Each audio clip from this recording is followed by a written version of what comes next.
கண்ணீரும் கம்பளையும் நிறைஞ்ச ராசி அப்படின்னா விருச்சிகம் தான் அப்படின்னு பல ஜோதிடர்கள் சொல்கிறத நான் கேட்டிருக்கேன். இது உண்மைதானா? விருச்சிகம் உங்களை பற்றி நல்லா தெளிவாக புரிஞ்சுக்கோங்க. இது உண்மைதானா? ஒரு விதத்தில் உண்மை, ஒரு விதத்தில் போய்.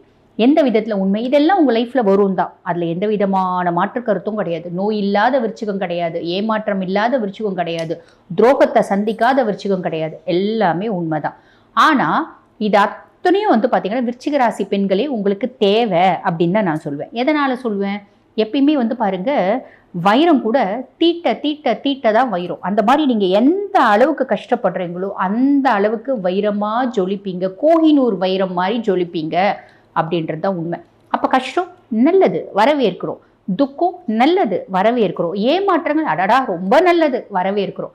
கஷ்டங்கள் சந்தோஷமாக ஏற்றுக்கிறோம். ஏன்னா நாங்கள் பின்னாடி உயர்றதுக்கு, நாங்கள் படிக்கட்டில் ஏறுறதுக்கு இந்த தடைக்கல்களாக பார்த்தீங்கன்னா ஒரு பெரிய தூணாக இருக்கும். நாங்கள் படிக்கட்டில் ஏறுறதுக்கு, நாங்கள் இங்கே டெஸ்டினி அடையிறதுக்கு அப்படின்னு சொல்லிக்கலாம். சரிங்களா?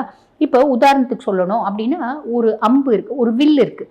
வில்லில் அம்பை நீங்கள் பூட்டுறீங்க. பூட்டிட்டு அந்த வில்லை எந்த அளவுக்கு அதனோட நாணை நீங்கள் பின்னோக்கி இழுக்கிறீங்களோ, அதனோட கயிறை பின்னோக்கி இழுக்கிறீங்களோ, அந்த அளவுக்கு அம்பு ரொம்ப தூரத்தில் போய் நீங்கள் எண்ணியதை பார்த்தீங்கன்னா அது பாயும், எண்ணியதில் பாயும் அப்படின்னு சொல்லுவாங்க.